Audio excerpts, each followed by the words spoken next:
104.9 XFM. You all right? This is Karl, producer of Ricky Gervais and Steve Merchant. They're not about today. Ricky's on holiday. Steve couldn't be bothered.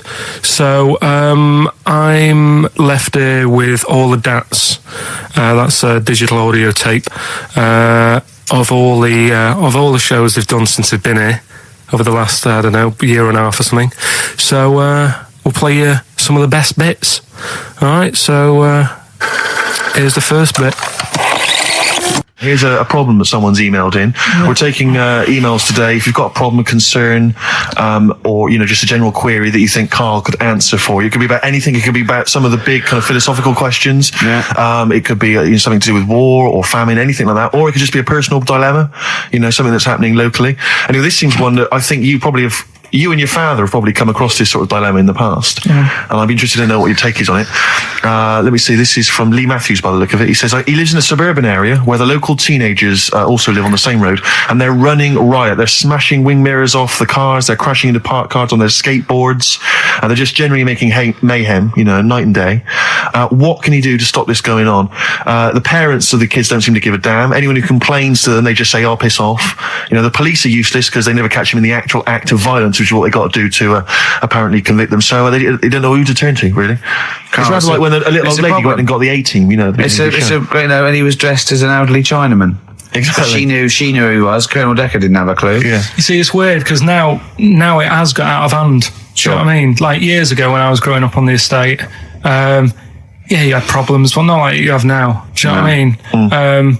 You know, summers were nice as well, weren't they? Well, right. And police are getting shorter, and but you yourself kind of admitted in the past that you were something of a tearaway. You didn't do anything like these kids here. The thing is, I was scared that if I got caught doing it, my dad would go mad. Yes. And I remember smashing a car window by accident and legging it in the lounge and sort of pretending to go asleep on the settee. Right? Genius. And I heard a knock at the door. He chloroformed himself just to be unconscious when his dad came home. And there was a knock on the door, and I thought, oh God, this is a fella who saw me. I was chucking a stone in the air, seeing how high I could throw it. Of course you were. Did it keep landing on your head? That would explain a lot. And it came down. Chucking a stone in the air. I can see how far I could throw it. Brilliant. So, you know, I wasn't bothering anyone. Did you invent that game? Right, Did you get a stone for your birthday? Go and play with your stone. He gave one to Suzanne. Karl, go and play with your stone. No, the thing is, right, and it came down at a funny angle, and of course it did. It ate the back of this car, and the back window is the most expensive because it has that heating thing in it, in case you got a frosty window. Yeah. So I thought, oh God. So I legged it in, got on the settee, went to sleep, knocked at the door. Genius. It's a brilliant plan. It's a brilliant plan. I couldn't be guilty. I'm asleep. So I love the idea. So the thing is, our lounge used to sort of, you could see in from the door, right? So this family who saw me do it, saw me asleep on the settee, and my mum said, go and get the door. And I sort of went, oh, as if I'd been asleep. Yeah. I went to the door, like, rubbing my eyes, and the fella said, what did you run off for? I saw you. I was like, oh no. And I didn't see my dad. I went out. It was when he was working sort of evenings. So I went out so I didn't have to see my dad. And then the next day I came home from school, and my dad said, 45 quid. Ooh. That's all he said when he looked at me. And then you fell asleep when he went, wake up. You know what I said? No, 45 quid. Now the thing Karl, he didn't have to do anything. £45, Karl. Now I know you were saving up for a brick, but you can't have it. Yeah. Just equally, if you're doing a bigger crime, you know, a bank job or a murder. Remember to take the stocking off your head, because if they wake you up and go, why have you got a stocking on your head? Just go, oh, I had a weird dream. Right. What are they again? Is the tip included? Yeah, go on that one. Right. In Turkey. Nice. It's not, actually. Mm-hmm. That's where I went, and there was little fellas after Suzanne in the kitchen. What? What do you mean? We went to Turkey. You went to Turkey and there were some little fellas? Well, they had quite a few sort of midgets working in the kitchen. Why? Is it a theme? No, was it a theme holiday? I don't know. Might get them cheaper or something. Was it? So they were working cheaper. They were working in the kitchen, and one of them fancied Suzanne and kept sort of eyeing her up, and she was winding me up, saying, "Oh, not eyeing up and down, just eyeing her up." Anyway, no. So what was she doing in the kitchen? No, it's like a pick what you want to eat type buffet, but you have people clearing the tables and that ready for you to come along. Are they low tables? And you know, he was just keeping an eye on her. What did he say though? Was How he? did he What make was this it? Was clear? he? It was Turkish, so I don't know what he was saying. But he was. He was Little fella, yeah. Did he talk What do you to mean her? a little fella? What do you mean little fella? Sort of dwarf-like. What do you mean dwarf like? He had magic powers or he was 4 foot? No, What do you mean, A Carl? little bloke, just like a normal bloke, but small. If you stood him in the desert, you wouldn't know. But he'd be hot and nothing around him. right, Carl. You should watch out for the monkeys. Yeah, underground. There's underground monkeys in Look, you can't just say there was a little midget fella who was eyeing up my girlfriend and then leave it. What do you mean? What was happening? This is a story to us. This is much more interesting to us than, and she was deaf, right, and she hit her head. That's much more I don't interesting. understand how it manifested itself. Did he come over and say something? No, do you know when it's like girls know, don't they? When someone fancies them. What do you mean there was lots of them as well? Do they? That's worth knowing. Listen, right, come on, right. So you went to this holiday, yeah? Yeah, wasn't And you went that into the dining room or something? Yeah, downstairs. And in you the looked dining over You thought the this is kitchen. all. There's no one serving. Yeah, and they go, Wait a minute. hold on, you looked down and there was a little waiter. There was loads of them running around busy. Why, though? Why did they It get was summer. What do you mean? Because it was There was loads of summer. them. They had more of them They on. come out in summer. They come out in summer. What do you mean they had more? What do you mean? Because it's busy, isn't it? no, but they hibernate in the Why winter. were they all midgets? I don't know, maybe it doesn't heat stunt your growth or something. No! Well, they just happened to, maybe it was a thing that they did for tourists or something, I don't know. I just got on with my meal. It was a holiday, do you know what I mean? God. Right, So it's a midget serving. I'm not going to ask any questions. Right, okay, yeah. So they're all little fellas running around, and this one always was like, oh, do you want a new serviette? You know what I mean? Going out of his way to sort of... for turning on the charm. Yeah. Yeah, he was going out of his way. The others weren't. Right. I think what was happening is he'd been working with Santa all the winter. Yeah. This is sort of a little summer break. This one He was hadn't your seen a girl. waiter, and so he was being polite to you. Maybe. But what did Suzanne say then? Well, she was using it to wind me up. What was she saying? Oh, he's Just like, look. he may be small, but he's Well, built like a. Yeah, he's all man. so Were you jealous of a midget then? You were jealous of him? it is a bit annoying, isn't it? Why? It wouldn't bother me as much now, because I've been with her for ages. Right. But at the time, that might have been one of our first holidays, and it's like, You don't want to be what's going on? thrown I paid away for this holiday. And then you get off with a midget. Yeah. Oh. So anyway, But it doesn't matter because you got chatted up by a bearded lady. So. yeah. tell you what, no, that's got nothing to do with that. What were you going to say? What were you going to say? I was going to say the hotel was half board, and maybe. Oh, right. I thought you were going to say it's just one of her shortcomings. So listen, right? Play a record, Carl. He said these, oh God, it's like a child or a cat when it's confused. He went, Steve reckons in ancient Greece, right, it was better to shag a bloke than a woman.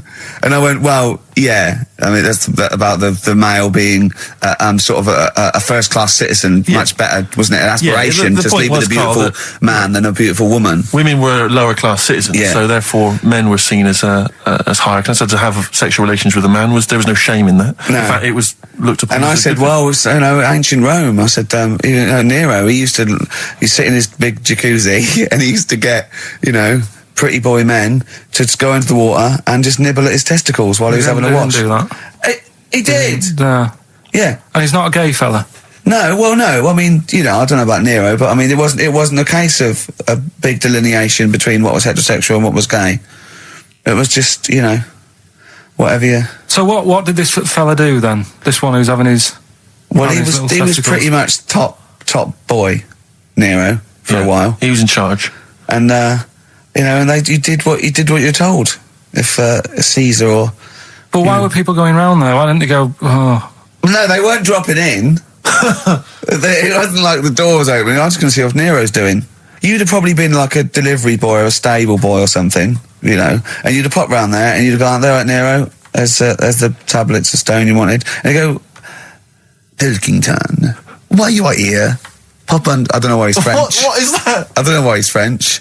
Just pop under the water and nibble at my testicles, and you'd have done it. Because he was Nero. I wouldn't. You would have. There's no way I would have done. Well, you would What have. have I done? I've dropped a pizza off. Yeah, you why put am I around to there? Nero's place with pizza. Right. Right, I'd say I've done my job. Yeah. That's not the sort of tip I wanted. No, he'd have said, get the little baldy chap to nibble on my testicles, and you'd remember what? I wouldn't have done it. No, Well, you would have put me head on the wall you'd have near done it. it, right. No, I wouldn't have done it. Can I just say this, Steve? Not only would you be nibbling his testicles, you'd have been going mad. You'd have been noshing him just for extra. You'd have been doing everything he wanted. You'd have been going, he'd have gone, I didn't ask you to do that. You'd have been going mental. They'd have been chewing, slurping, smacking, poking. You'd have chopped. You'd have gnawed his packet off. You think you're eating Walker's crisps? There'd be bubbles. There'd be flood. Oh, it'd be horrible. All right, this is Karl, the producer of Ricky Gervais and Stephen Merchant on XFM 104.9. We're playing out some of the best bits. Hope you're enjoying it. Here's another one. Last week when I did Do We Need 'Em, do you know when I called up one of the museums, in a science museum? Yeah, he's talking to me. Yeah, I'm just saying, I wanted to tell you before when the song was on, but you're so busy listening to it. Yeah. Was I so busy listening to a song I was playing? Yeah, but we're doing a radio show, aren't All right, we? what's your point? Well, I just wanted to say she emailed in to say I got her name wrong, so I'm just apologising for that. What did you call her? I think I called her Jessica. What was her name? I don't know, I've got it on email somewhere. This is not an apology. No, I'm You've just got saying. it wrong again. You've not even said her real name. How is that an apology? Well, I remember I read the email, so I Who are you apologising to? think her name's Jackie, I think. Oh, you've got it wrong again, haven't you? Well, anyway, and she just said if you want to see dinosaurs and that, go to the museum. You were complaining about that as well, weren't you? You went to a museum and there was too many dinosaurs. He said you just need 4. No, well, Steve, have you been to the one in Knightsbridge? I think this so. one that I called up, right? It's nice. You go in, you get a good collection of stuff. You walk in, there's 3 or 4 dinosaurs. You've had enough, right? I went into New York, right? I went to the museum there, hundreds of them. You can't move for dinosaurs. Yeah. It's almost like they're responsible for them being extinct. There's loads of them. So all I'm saying is, if you want to see a dinosaur, go to the one near Knightsbridge. They've got a nice selection, some old vases and stuff. It's worth going. So. Some people emailed in the songs with stories in it. One of them was Babushka, and he went, what's that? And I went, asked Katie Bush, what is it? I said, it's about a woman who dresses up as another woman to introduce her husband. He went, they wouldn't work. Just dismissed it like that. Why do you think it would work? Because you'd know. I mean, say like right, Suzanne, right, who I go out with, right? She can see me from, say, if I'm coming down the high street, she knows it's me by the way I walk. Right. So just the fact that this woman went and put a wig on, there is no... You haven't even heard the song! I know, but you're saying that she put a disguise on and he's like, I fancy her, and he takes her out, and he doesn't know it's his missus. You're not buying it. I mean, I'm controlling this. Whereas the flea with your brain going to Glasgow, perfect sense. Yeah, Babushka, rubbish. Carl, can we have the tomato story after the next tune? Yeah. Bit of Coldplay. Yeah, love it. Yeah. I was watching. Did you watch The Mammals in the week? No, I missed David it. Attenborough. No. I was thinking actually, right, all this MTV stuff. If there's one reason why I'd like to do it, is I was watching Attenborough, the Mammals programme. I reckon I could do something like that. Right. And just have like me instead of Attenborough, like a young sort of fresh person, watching like certain animals and saying, "Do we need these?" Do you know what I mean? Yeah. Oh God! What's going to death on earth? Well, just- That's amazing. Do we need these? And, No, 'cause there's loads of and the stuff. audience at home would vote. Would there be something like a Yeah, telephone like a vote? vote out system. Oh, the that- thing is like, it's something interesting that Attenborough was saying the other night on Do we need these? on Jonathan Ross's show, on his telly show, right? He was saying, he said you could take all the humans off the earth and it would carry on, but take like some animals off it, mammals and that, you got problems on your hands. I thought that was quite interesting. Yeah. So it's like the question is, do we need these? Is that part of the big thing? Right. Like jellyfish. Yeah. We've talked about jellyfish. Yeah. Yeah. So which mammals in particular were You you talked about watching that that you Zoe Ball thought? show, haven't you? Hey? Which mammals were you thinking we don't need when you watched the show the other night? Any in particular that you thought they don't need them? They're not of interest. Well, I like whales, but I don't know what they do. And they're taking up quite a lot of room. Sure. But stuff like, Yeah. but like jellyfish, I looked into because Yeah, You know, well, I was there you talking go. about them, and they were saying they've got no eyes, no heart. There's something like 97% water. Yeah. They're blind, and they do about 33 miles a day. Right. So it's like, do we need them? Could we clear them out? Yeah. Well, the big net. That would be the programme. What? Right, we'll get rid of them. Next week we'll be looking at Rhinos. I think it's genius. Honestly, I think it's genius. And like going along, sort of like picking up sea anemones and going and just lobbing them into the sea. Well, what do you think about MTV doing that? And then I just, in between the bits, Play music videos? I play music related relates to to it. fish, so I could play like Fish, Yeah. that rock guy, or the animals, Rock Lobster. yeah, or what else could This I get could in run there? and run. What other songs have got animals in them? The Well, Monkeys, could play the Monkeys. Yeah, there's about 1 million, so let's not start this. No, but do you know what I mean? So do we need this? So MTV flies you around the world And to the you- most incredible exotic locations. You sort of climb up a tree or whatever next to, I don't know what lives up a tree, some kind of rare parrot. You say, look at Sloth. that, it's colourful, Sloth. it's interesting. Oh, you like sloths, don't you? No, they just live up trees, but I'd say, do we need them? Why? Well, what do they do? What do you mean? What do they do? What do you want from an animal?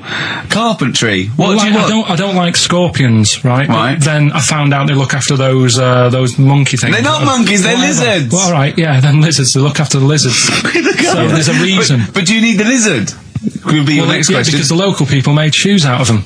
But not when the scorpion protected them, they didn't. All right, we don't need them then. Okay. So ultimately, would anyone decide? I mean, do the animals kind of get a chance to mount a case for their survival? I mean, is there maybe someone that comes into their corner and sort of defends them? I'd have like a David Attenborough type character who says, Right. well, they do this, and I'll go, yeah, but do we need that doing? Yeah. Yeah. Okay. So what does an animal need to do in order for you to feel that it sort of gets a chance of life? I mean, like a pet, like an animal, like a dog maybe, or a cat. I mean, they give a certain affection to its owner. Is that a valid reason to survive? Not particularly for you. Not really. No, okay. I mean, saying that, though, blind people use dogs, so they are useful. So dogs are useful. Same Farmers burners, use they dogs. often save people, don't they, in snowy weather? Cats. I'd have to think about it. Okay. Keep the mice down. Yeah, but you got rent a kill. So Okay. what I'm saying is something that will affect the world. Right. I think you'll find everything does. Except Carl. I'm not sure what effect he's having on the world. I'll tell you what, though, Steve. Right? Did you watch the mammals? I didn't see the mammals. They had bison on it. Right. The weirdest looking things you've ever seen. Yeah. They've really Again, you're on dangerous ground here, Carl. but they've really got it's like, decide what you want to look like. It's just a mismatch of stuff. It's got a really big airy head. Yeah. And like you. Sort of bald at the back. Right. Sort of It sounds like thinner. someone you went to school with. Was there two of them? Oh, brilliant. That's nearly it, Carl. Right, what's your last room 101? Oh God! It was holidays. Holidays. You want to put holidays in room 101? People who were sort of annoying on holiday. Oh, yeah. Do you know when you go away? Oh, yeah. It's sort of touched on this before. Is this going to be the Scouse guy? Yeah. Go on. Oh, it's so long now.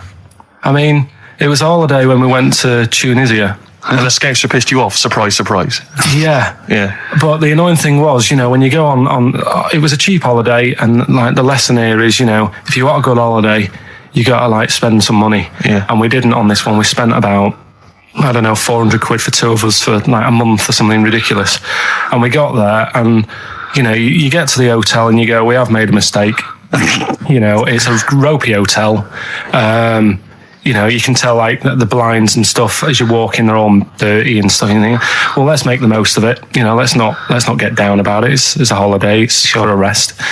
And you try and make the most of it. And we had to meet. Like you have one of those things where you get to your destination and the rep says, right, go and unpack your bags and that. Go and sort yourself out in the room.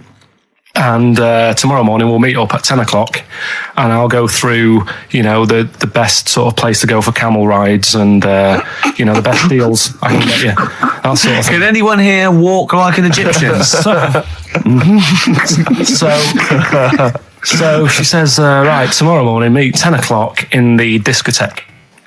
So we get up and we have breakfast, and it wasn't a good breakfast. The kitchen was like bit horrible. The food wasn't good, and it was run by sort of midgets.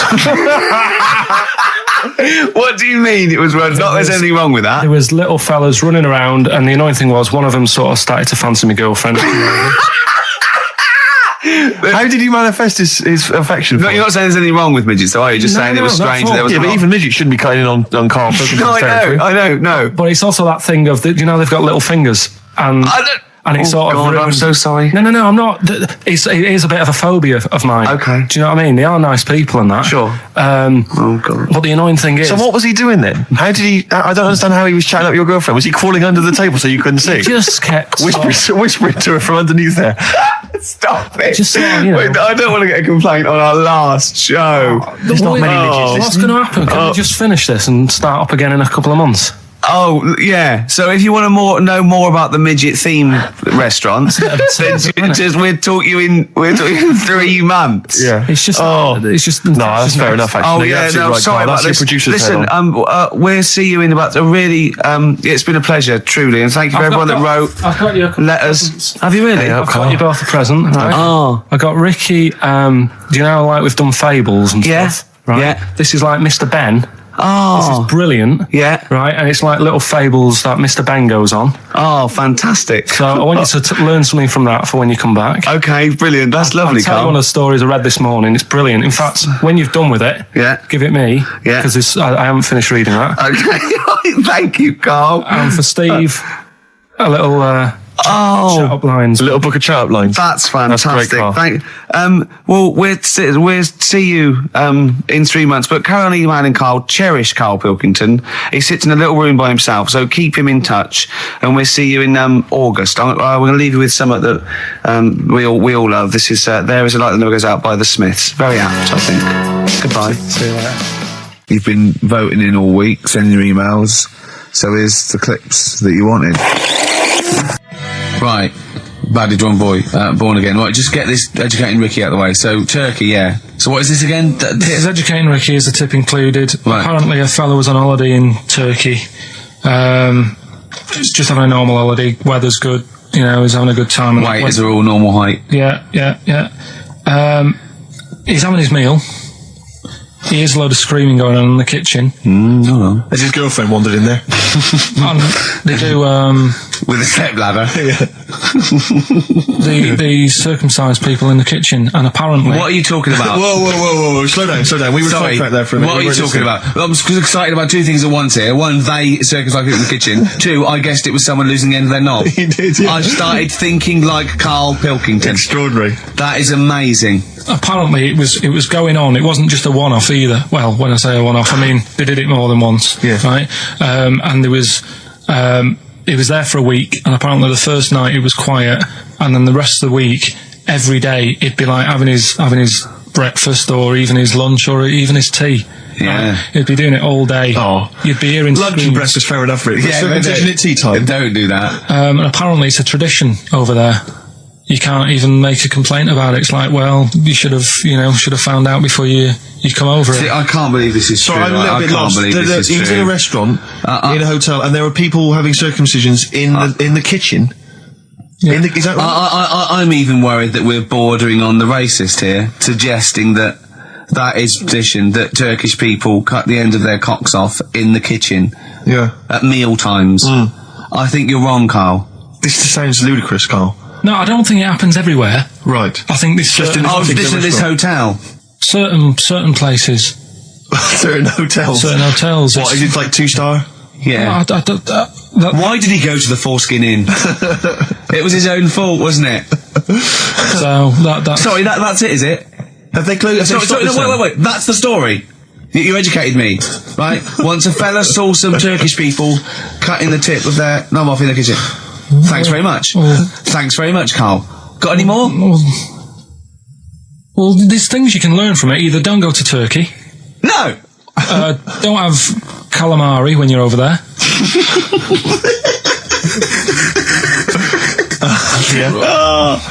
Karl, you've done it again. Well...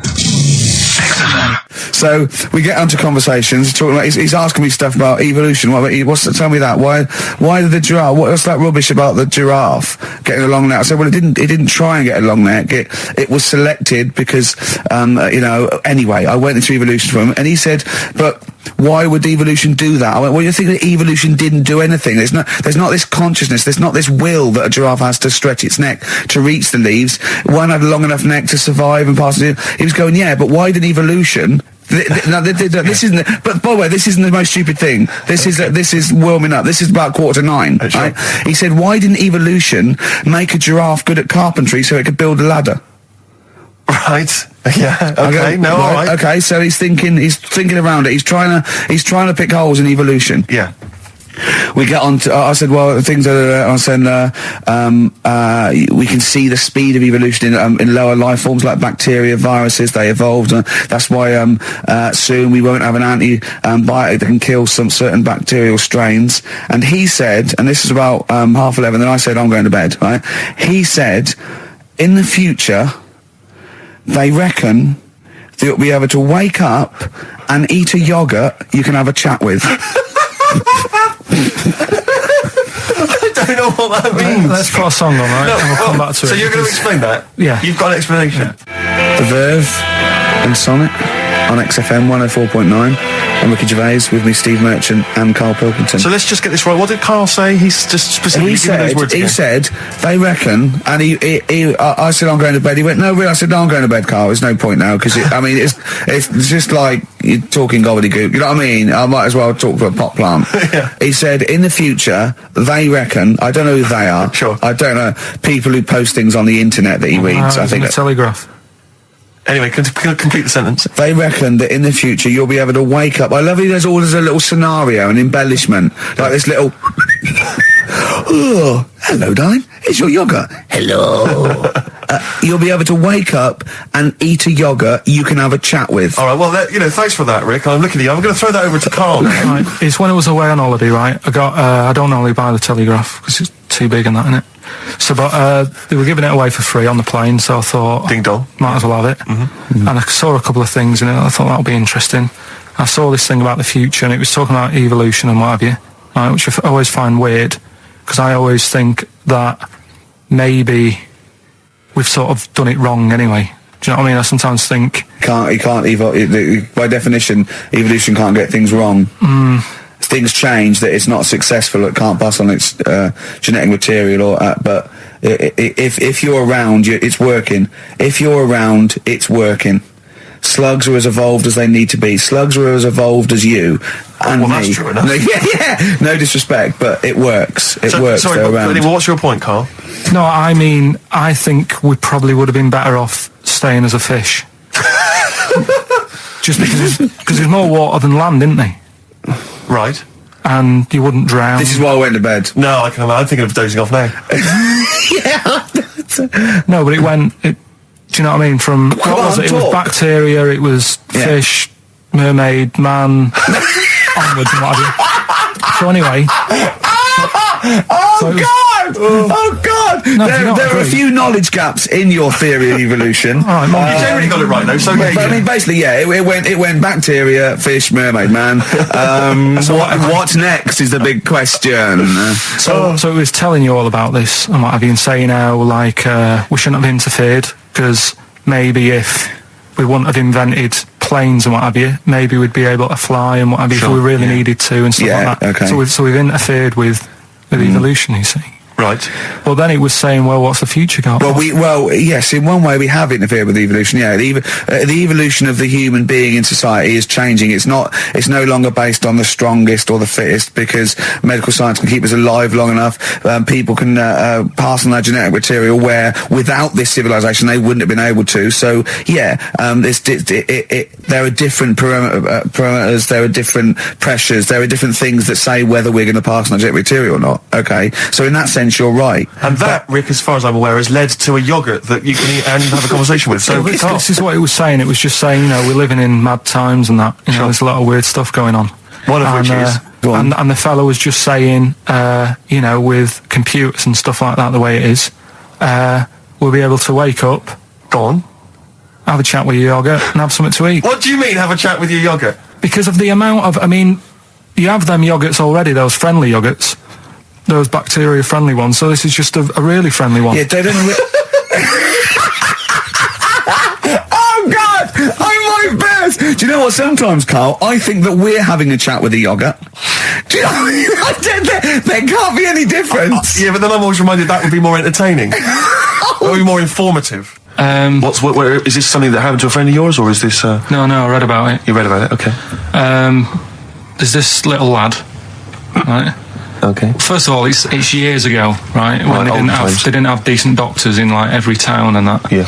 And this little kid is dead ill, right? Yeah. And the local doctor...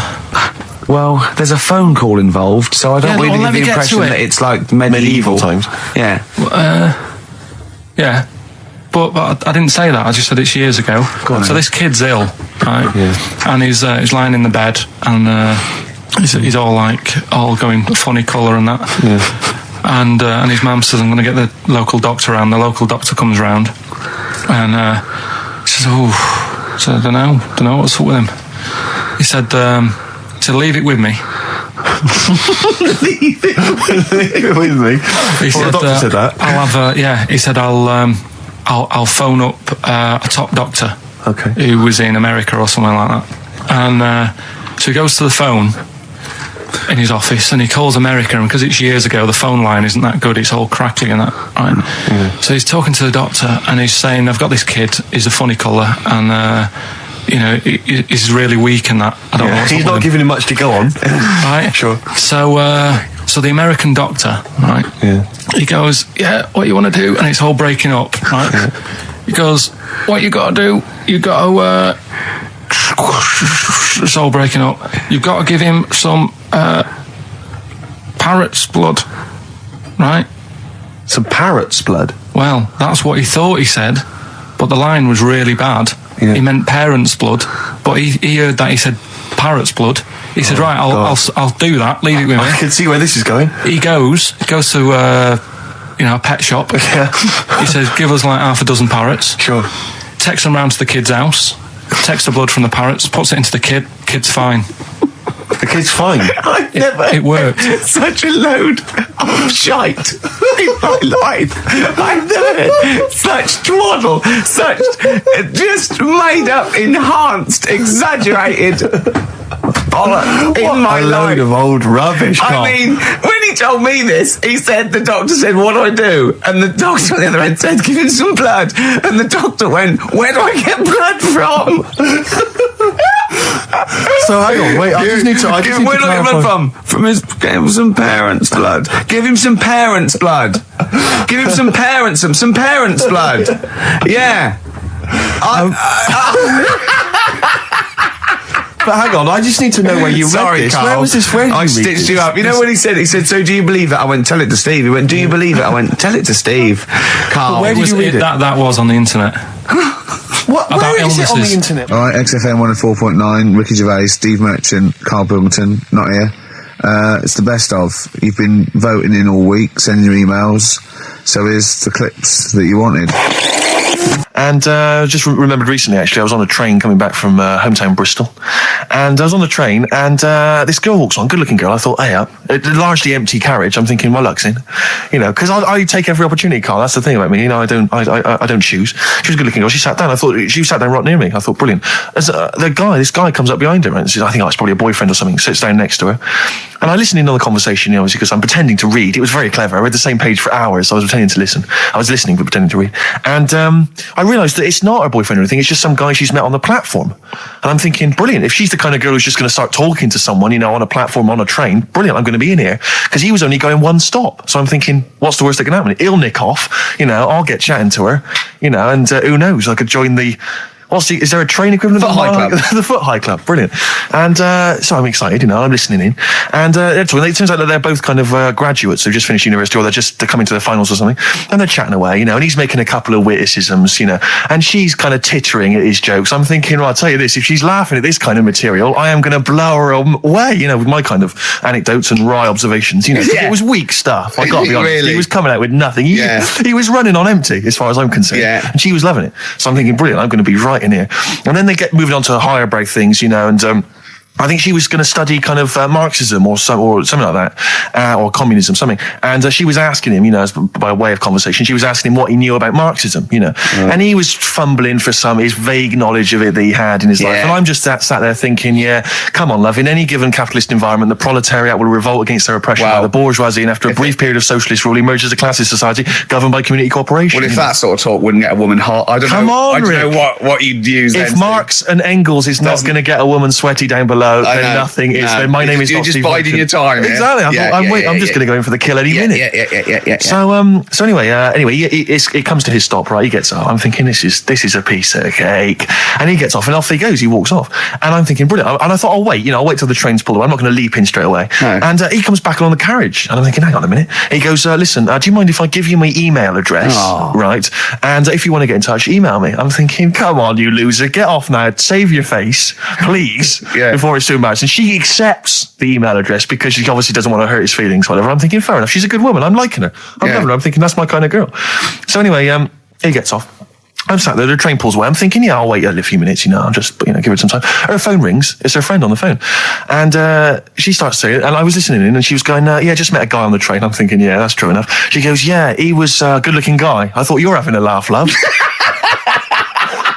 To be honest. Because I was looking at him, and she said to her friend, he looks a bit like tennis player Boris Becker. I thought, you should be so lucky, frankly, because I saw him. He had awful facial hair, if that's what makes him look like Boris Becker. Terrible little goatee beard. It was laughable. I thought, I don't know. And then she goes to think, and she's like, I met him, we got chatting and stuff, and she was going, it's not often that you meet someone, generally in life, who's, kind of thoughtful and intelligent and funny. I thought to myself, I'm not even going to waste my time with you, love. Frankly, if that's what you thought of him. You just walked away. And I'll be honest with you, I didn't even bother talking to her. No, I didn't even waste my time with her. If she thinks that bloke is not only great looking, but funny and intelligent, and she got on well, and he was polite, and it was a chance meeting, and he thought, and she thought that you were like a freaky looking dork who didn't even have the nerve to speak. That is what she thinks, then I don't want to know her. I couldn't. You walked away, and good luck to you. And I have my dignity intact. Yes, and she's nothing. And Karl Pilkington with his brand new show, What's the Song? What song am I thinking? No, I mean... You're nervous about this, aren't you, Rick? I am. You're worried. Well, because I've heard some of these clues before. And they're ramblings... Sometimes they're close to ramblings of a fool. Right? And it really is like those, what am I thinking? Yeah. I don't know, though. I actually was genuinely impressed by Born Sleepy. I have to give him the benefit of the doubt. That's one of the better ones. Because that was short, sweet, and it worked. Some of these, you say they're not going to be quite as pissy. Some of them are like Emily Bronte novels. Now, listen. We're just going to go for it then. You do it, and we just get people to call up. Because I want to see the general public's confusion trying to work out a why don't you give us your next clue, and then we'll play a track, and then we'll hopefully have people on the line after the track to try and answer it, and you can recap briefly. So give us your clue now for what song am I thinking of? Right, this one, it's about a woman, and she's just normal, nothing wrong with her, or so she thinks, right? But there's the twist. Is this like the Tales of the Unexpected? And she's got she's got her mates and she's having a normal life, having a good time and that. And then this thing happens, right? And she starts to stink. And she can't have a bath, right? And she really wants to have a bath. She's dead sweaty and stuff. She's going about her daily stuff. She can do everything else normal. She can eat, she can talk, everything. But for some reason, she can't have a bath. Is there a coal mining husband in the bath? Yeah. Is this Born Stinky? She can't have a bath. So a woman can't have a bath? Yeah. Or a shower. She can't. Okay, leave it there, Rick. Don't try and guess. It's not for us to guess. The general public can phone up and ask questions. So I just go for it. I'm not sure they can they? I think so. Otherwise, we don't want people just phoning up and getting it. What about this? Why don't they can ask one question? Yeah. They can ask one question of Karl, then they have to make a guess. Okay. 08700 800 1234. Have we got someone on the line now? Let's do it. Let's go for one. Let's go for one. This is edgy radio. Letting Karl stuff. Live. Go on. Hello, XFM.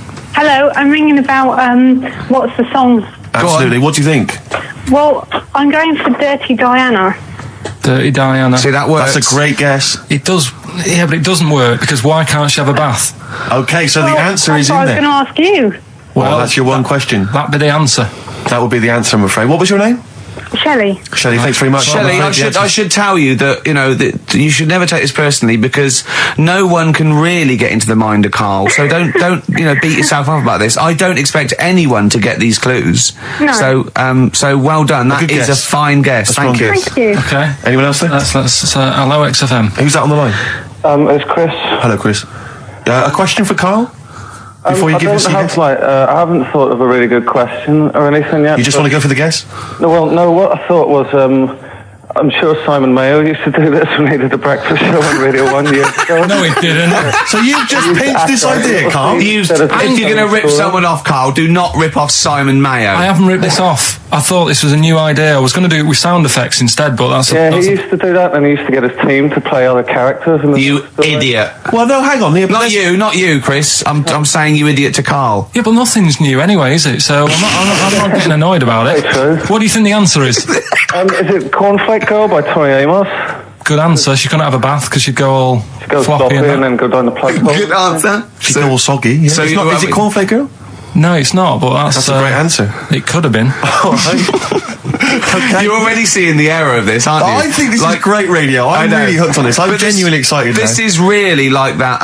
Those so-called lateral thinkers. A man got into a field and dies. Why? Yeah. He ran out of air. No, not the one I'm thinking he was of. shot. Well, no, that was a good answer. Well, But couldn't Simon Mayo sue you or something for doing it? Will you stop? Don't mention that. Yeah. Listen, I think if you're going to steal ideas from someone, it should be a brain box like Mayo. I mean, he's the man. The only example of one I can ever remember hearing on his show, because I was quite young then, was some people were pretending to tap someone's phone or something, and then they got caught, and the answer was just bugging by whistle, because they were genius. That was absolute genius. That's absolute genius. See, Karl, that's the sort of standard you've got to come up against. Yeah. Thanks very much, Chris. The phone lines are hot. well, hello XFM. Hi, is it Candy Perfume Girl? Is it what? Candy Perfume Girl. Candy Perfume Girl? Yeah. Candy Perfume Girl. Is it? Well, who's that by? Madonna. No, it's That sounds like an obscure album track. No, it's one of her songs. just think about it. She stinks and everything. She's a normal life. I didn't say she was a sweet or anything. But for some reason she can't have a bath or a shower. Is this a big song? Just to give him a clue. It's a bigger song than Candy Sweet Girl. Thank you very much indeed for your guess. It really is right. Thank you. Cheers. Sorry. Okay, one more, then we go to a record. Come on. Okay. Go on. Hello, XFM. Carl. Yeah. Is it High and Dry by Radiohead? High and dry. High and dry. Now that's great. She smells, which is another word for high. She's dry because she doesn't have a shower. Karl, if it isn't that, yours will never be as good as that. He's the winner. Whatever you're thinking of, that clue is brilliant. What's your name, mate? It's Richie. Richard, I mean, you can't beat that. That's a bit too lateral. Don't be stupid. It's perfect. He's made yours into a clever clue. He's made high, she smells, dry, she never gets in the bath or shower. It's not that, is it, Karl? No, it's You not. don't even get that, do you? Not really. Have you ever heard of the word high being used to mean sort of smelly? No. No. Oh, what? That was where you went wrong there, mate. Richard, I'm declaring you the winner, even though that isn't the I answer. don't think Thank we you. should give up this early. Can we just let's play a song and, Let's play a song. Give it one more chance, because if people think about it, it is really easy. I'm not going to find out the answer now because I've got to go out. Okay, we'll do it very quickly. Stay in for 10 minutes. We're just going to play a new Coldplay track out. Okay, let's play Brilliant. Coldplay and then we'll come back with this. Carl, it was you that worked out the maths and worked out I was 28 because they just worked out I'm 27. You are 27. No way. Yeah, I asked you, didn't I? And I said, But what I sort of questioned was, I said, well, if you're 27 today, that means last week you were 26. well done, yeah. That's irrelevant. So therefore you assumed that I must be 28 then. Yeah. Whereas I assumed you were using, your knowledge of maths, No, such as it is. I wouldn't do that. No, sure. Wow. I actually got lost in that conversation because I genuinely didn't know what he meant would mean last week you were 26. I don't know what that meant. I don't know what it meant. Wow. Well, it is Steve's birthday. But it would have been 26 last week. Sometimes you genuinely frighten me because it's those staring eyes. There's nothing behind him. It's this little bald head. It looks like Davros looking at me. Genuine fear on his face when he enters into a conversation with another human being. What bit don't you understand? If he's 27 today, he would have been 26 last week, and he doesn't look 26. He didn't look 26 last week. He looks older than 28 today. You've started on his birthday. You're still having a go at him. Carl, I don't look like the kind of hot stud that I actually am, but face facts, that's the truth, mate. Yeah, live with it. Get with the program, jeez. Well, let's have a little bit of cake. Okay. Oh, that's appropriate. See The what I did? birthday. But you mean the band, don't Yeah. you? Not the cake. You haven't actually bought a cake, have you? Got anything at all? Oh, it angered me that they. Is there a lot of cheap housing in Leeds? Would that ruined it for him? But it just was. I assume maybe she was squatting or something. But it was like, and it just depressed me because it was like, not only is he homeless, but he's got a homeless girlfriend. But the homeless people are finding love. Yeah. Do you mean it's so? I mean, that's really depressing, Carl, isn't it? Unless they both became smackers together. Or whatever. No, Carl's found love on the street before, haven't you? How's it going with your bird, Carl? Are you married? No. How long have you been out with her? Going out with her? 7 years. Because I mean, you're quite a simple man. Yeah. You're sort of a simple. In a nice way. ways. I mean, Yeah, you're in the like best Helen sense. from Big Brother. Yeah, You're sort of nice enough, but I look normal. well, yeah, you sort of do. But you could be one of those that just suddenly go mental with a pen. Yeah, Do you know just what I mean? stab people through the eyes. Yeah, you sort of look normal. But if I wouldn't really want to wind you up to a point of frenzy. How did you meet your girlfriend? Through work. What, through her work? What, you phoned up and said, We worked at the same place. oh, you're right. You're quite an enigma, aren't you? Could you give us more on that? At work, you met her at work. What, she came in selling sandwiches? She was going through the bins outside. What do you mean you met her Why at are you work? having an attack on me? You're the not one having an who's attack sad and lonely. Oh, he's done you again. Yeah, but what I thought was interesting was I just scratched at him and he just went mental. Yeah, no, It's like a but- bear caught in a trap. It's funny, isn't it? You'll never learn. Carl, No, I was just interested to find out what the story was because it might be a really romantic story. Well, it's not. All right, jeez. I love the fact he doesn't was want to talk thinking about his love affair. I was thinking about you in the week, and like, does it worry you? I mean, you sort of joke about it now, and we're talking about it in the office, you know, like, oh, is Steve really touchy about the way he looks? And Oh, what's this? Where's that come from? he's done it again. He's done you again. I was walking home the other night, and I was thinking about it. And do you worry that when you're old, you will be on your own? You did start it though, didn't you? Well, Carl, I'm glad you brought this up. because I mean, for me, you know, a lightweight, frothy entertainment show on XFM on a Saturday afternoon is exactly the place where I want to discuss the desperate, lonely future that's inevitably coming my way. Oh God! I'll tell you what will cheer you up and forget all that. A bit of embrace. Oh, one of the most hated bands. What are these fellas doing? There's a couple It's of quite noisy. It's just distracting. yeah. There's a couple of fellas behind us taking pictures. I don't know why it takes two of them. I think one of them just got a couple of hours out of the office. Yeah. They're from the what are you from? X-Mag. X-ray. X-Ray. X-ray. What's X-ray? It's the XFM magazine, Steve. The XFM what? Magazine. And where does that go? Where, then? is this available in shops? Is it just a giveaway thing? Kind of give away a bit of information on bands. Right. Gigs are coming up. How is it available? Who gets it? It's in top magazines. You're really selling it, Carl. You're obviously a fan of the magazine. It's all right. Yeah. I don't want to make it. This seems now like you've said, let's pretend we don't know what it is. You sell it on air, make it sound. I don't know what it is. Well, I'll show you later. Okay, cool. And if people want a copy of it, they can go to the website and subscribe, and you get it for free. That's all right. Yeah. Cool. And you'll what- be in it. And we're going to be in it. Centre pages. I don't look my best. I don't dress for radio. And you know, Oh, it's okay because I'm photogenic, so I'll make up for whatever you. I'll push lack. you forward.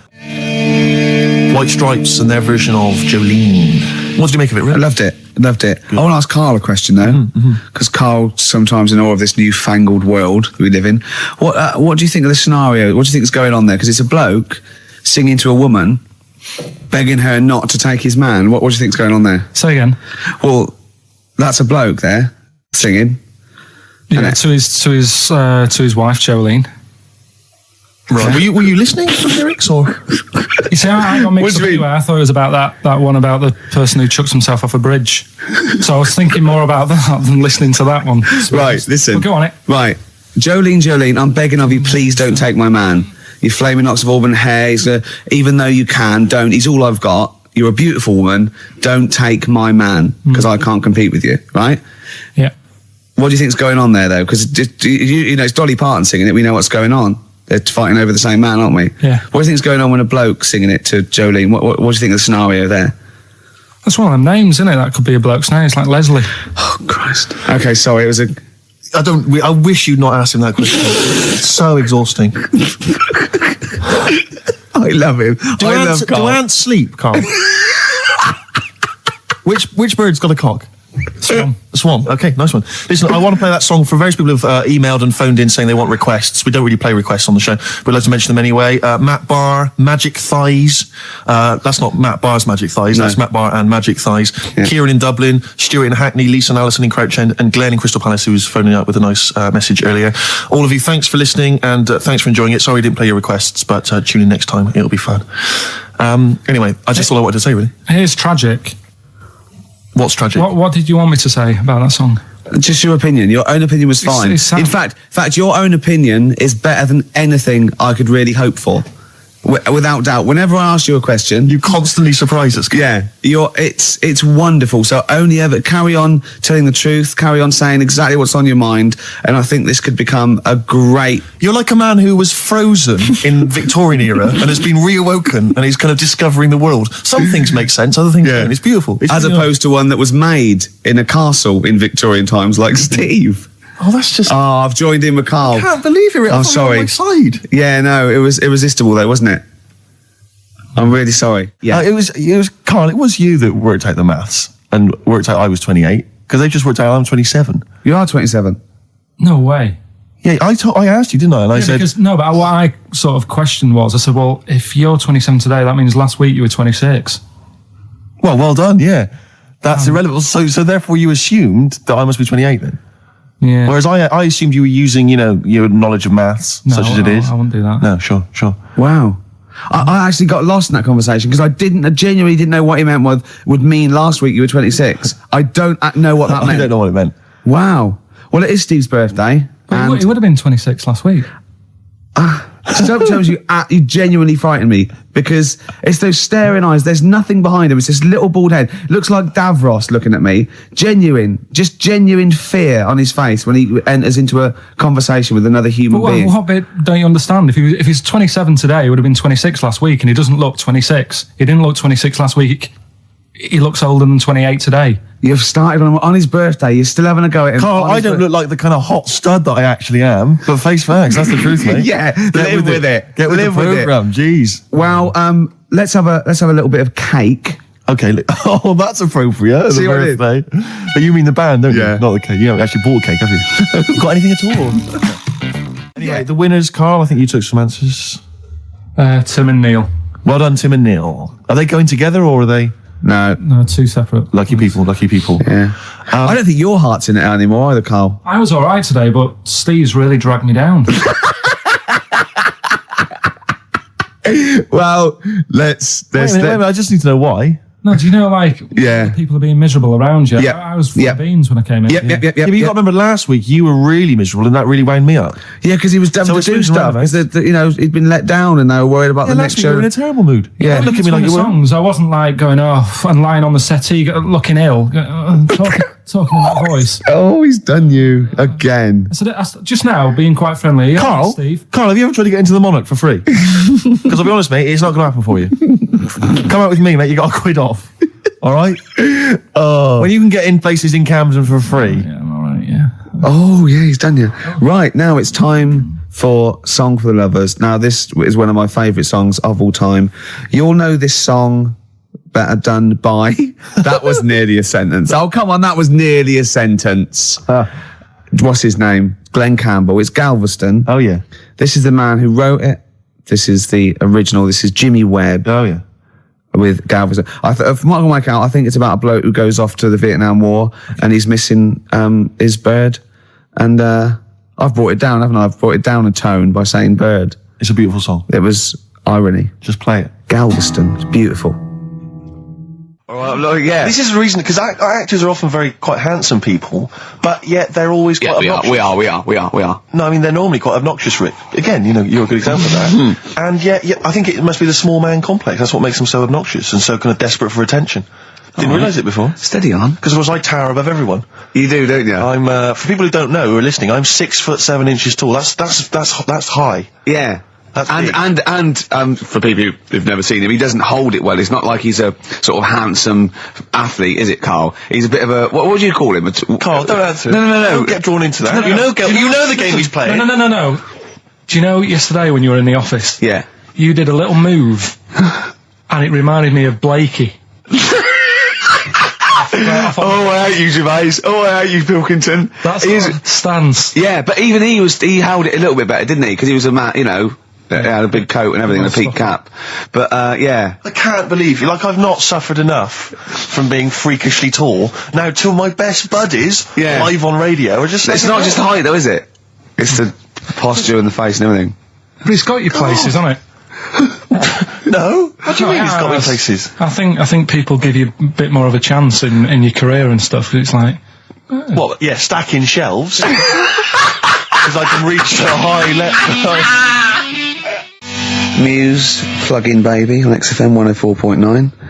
Ricky Gervais, go on. Well, yeah, but I know you guys are laughing about the height thing, and for those that have only just tuned in, I am 6'7" tall, which is tall and that's big, and I pride myself on it in a way. You know, I've worked hard, I've not smoked, I ate well. You know, it's an accomplishment. But obviously, I didn't have much involvement in it. I just am, and it's a curse because mainly the problem is that you can't get stuff, you can't get clothes, you can't get shoes. You know? Yeah, it's size 14 feet. Yeah, but it is genuine, and I don't know. I mean, it costs a lot to buy a pair of size 14 shoes, and if you were genuinely poor, I don't know how you'd afford to be tall, because the clothing costs more, everything costs more. I've seen this in comics that you'd actually go to school in a barrel, wearing a barrel with just braces. It'd just be a barrel, and you'd have sort of flip flops, and you'd take a mule with you. They all had a mule, didn't they? The but poor people always think you'll be in a pub or something, and people just think they can talk to you about it. They just think, hey, you lanky. It's just like, because it's like they. But that really annoys you, doesn't it? Well, it annoys me because it's like they think I should be proud of it. Like, well, exactly, but they don't think that this is not a disadvantage. This is not a disability, is it? You're taller than most people. It might get disability. No. If you were 8'3", it'd be slightly disabilitating. You would, but disabilitating. What? Disabilitating? Yeah. No, you're a medical man, aren't you? But no, the point is, it's a disabilitating because when you go on public transport, like if you're on a coach, the only place I can sit on a coach is that seat on the driver's lap. Either on the driver's lap or that seat at the very end. Yeah. You know which sits into the aisle. Yeah. That's the only place I can. Well, sit. You stand up, some sort of stand kids up at the back waving at drivers. You could drive it from the back. Here it comes. Watch it. Were you a tall baby? Oh, Mr. and Mrs. Merchant, you've given birth to a basketball player. Look at his dribble already. Were you a tall baby? Babies aren't tall. Oh, at what point did you suddenly, like, Jesus, nothing fits me? Well, it didn't happen overnight, Carl. Let's do a little graph. How tall are you at 5? Oh, I don't know. 3 foot. 3 foot. How tall are you at 12? 6 foot. 6. What are you really? I don't know, do I? How do I remember? I don't remember this. Well, when did teachers start calling you freak boy and lanky? They didn't. It wasn't so much. It was no. You went to a funny school. I went bowling with him once. So I'd never been bowling before, and he'd been once before. And he went, "Let's go to this bowl." Went to a bowling alley, right? And you have to wear these special shoes. Now they're sort of like pointed things anyway, and they're multicoloured, sort of red and green. They look pretty weird. And the woman said to me, "Oh, what size?" I said, "Oh, 8." She went, "Yeah." "So what size are you?" He went, 14. She went, 14. He went, "You probably haven't got them." She goes, "Yeah, I think we have got one pair." And she put them on the table, and it was like Krusty the Clown. And I just started laughing. They looked so long, and he had to run round this bowling alley in these freaky clown shoes. But they don't look freaky clown like when I'm wearing them, because the rest of me is in proportion to it. It looked like a little wall bracket. One of the worst things that happened to me was when I was like, I don't know, when I was about 16 or something, we went to, it's a fire there's alarm. A fire alarm going off. There's a fire alarm going off. And the fire light's going off. Yeah. Should we not just maybe play a record and go and check that out? Wrap it up if you want. Oh, no, not wrap it up. Play a record, I'm gonna go. No, it's gone off, Rick, it's gone off. Oh! Well, they might have burnt down! Yeah, I think we'd know about it. The flames licking around our ankles would be a clue. God. I'm gonna go and investigate. You shouldn't ignore a fire alarm, did ya? Blimey. We're entertaining the nation. Oh, look at him, he's scared of fire! What do you mean?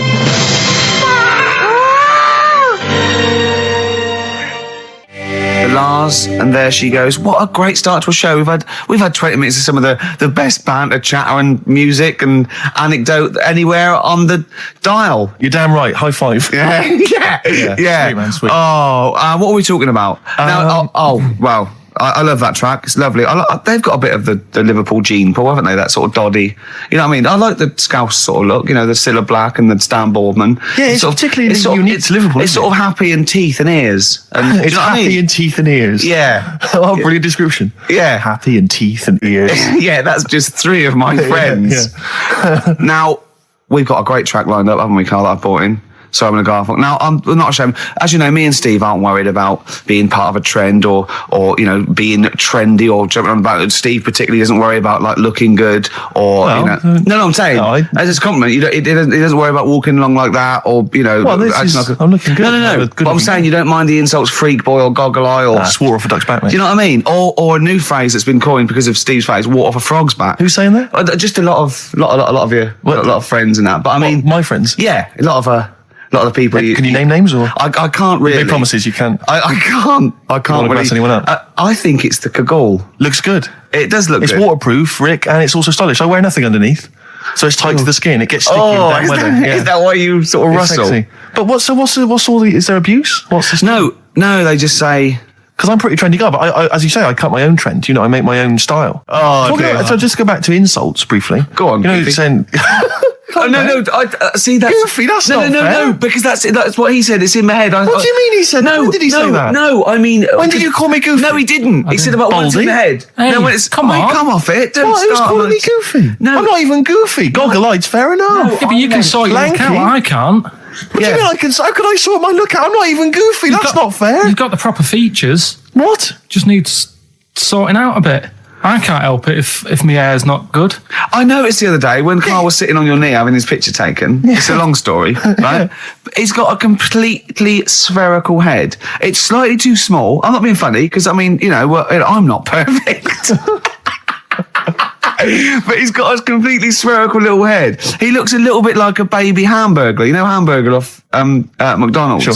He looks like a little baby hamburger. And it's sort of quite put upon. Suzanne thinks a lot like that thing in that Dulux advert. Do you know when the woman pulls the head off that? A little plasticine morph type. And then they make a new ad for it. And it's like a little head. Really? And that's your girlfriend saying it. I know. Anyway, listen, let's get back to business here. This is a great track. It's America by Simon and Garfunkel. This is where I started saying we don't care about being trendy and all that. That was it. Because I just want to mention to people that they should be very excited because it's going to be Carl's special night tomorrow. You excited, Carl? Oh, yeah. Oh, this is, me and Steve, because we were nominated, we get a guest. For the BAFTA Awards. And it doesn't say guest, it actually says, partner. So I'm taking my partner. And Steve's taking Carl. Yeah. But what Carl doesn't realise is, you will have to pretend you're his partner, otherwise you wouldn't be able to. We'll have to hold hands when we go on the red carpet. Is this really your partner? It's not just a guest. That's how it is. And either we go in like that or we can't get in. You just have to be with him when you go up there. I mean, does he have to? We should hold hands. But I think what we should do is just to make sure that there's nothing at all that is going to go wrong. We should just do a little kiss. Just like, or be seen sort of like cheek to cheek, just to show them that you're not. He's like not Elton John and David. He's not just getting his mates in for a free meal. You are actually partners. No, I'm not for that. Why not? Well, because we know we're not actually gay. No, but so it's not a problem. You've come out of it looking quite good because you've got a good-looking fella. But I'm meant to look like, I mean, I'm not gay, but if I was, I don't think I'd go for your thing. Oh, he's done you, Steve. It's turned on you again. I cannot believe we were trying to get him. Wait a minute. I have got the cream of London's totty phoning me up, trying to get an invite to the BAFTAs, right? We have very graciously asked you if you would like to come along. Well, that worries me even more, that you've got women calling you up. Carl, I can't choose between them.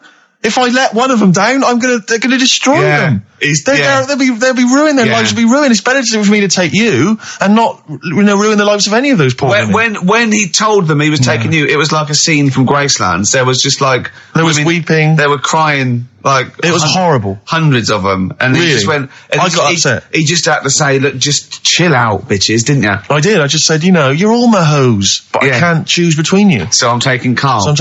He could get you a discount frocks. No, I had a letter from the people that there's an organisation. No, listen, Carl. There's an organisation that sponsors the BAFTA Awards in terms of clothes and fashion. They've sent me a letter. They said your partner. They've not specified the sex. They've said your partner can come along and choose an outfit. Now I suspect by the look of it, it is a woman's outfitters. I'm thinking we could get you a lovely trouser suit. Well, you have a it may trouser look suit, but- feminine, right? But I think people will be fooled. It'd just be a little bit roomy in the hip and That probably would be- narrow on the shoulders, but you're a bit skinny. Why didn't you take it? Because it's a lot of an insult. And maybe just some pearls as well.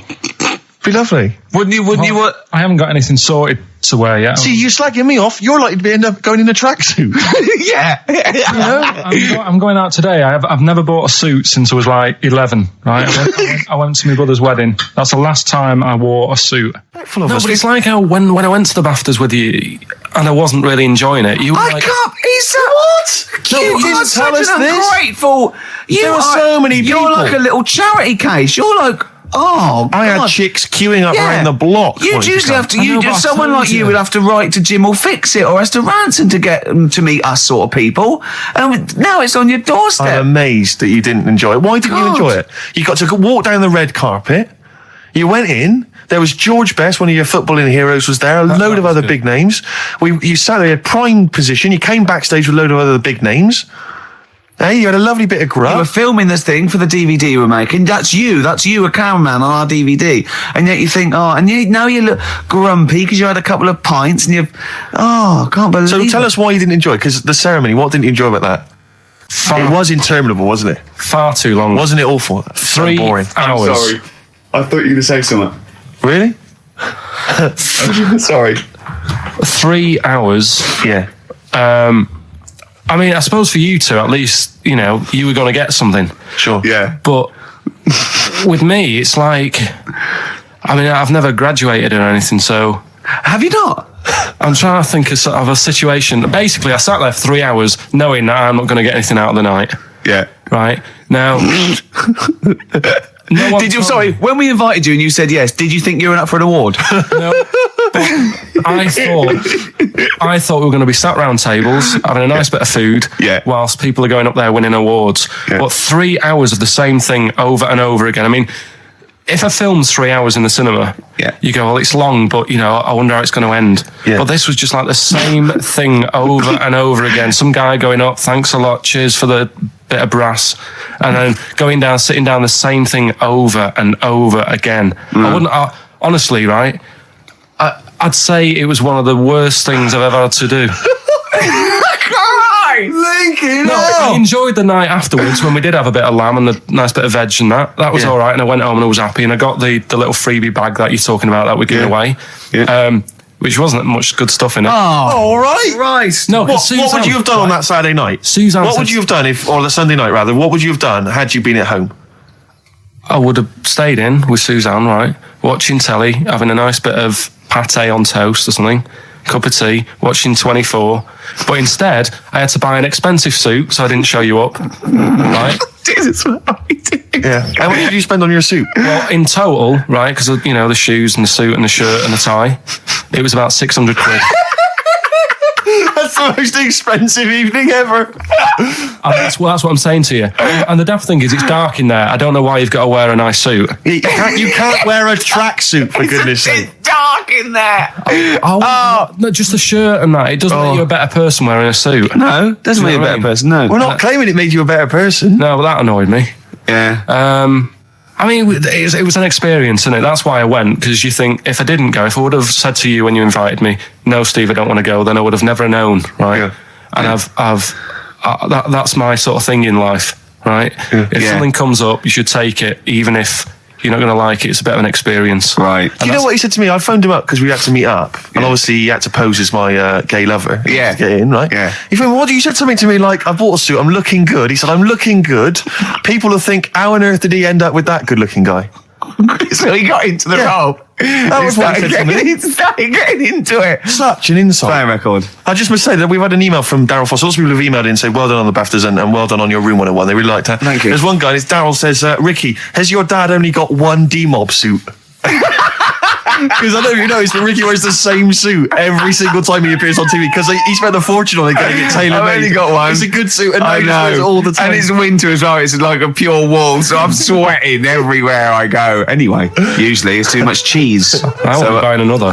Huh? I won't be buying another one. Ever. Yeah, that's it. Yeah. Suzanne told me today, right, because I've handed it in today to have the trousers turned up a bit. Why?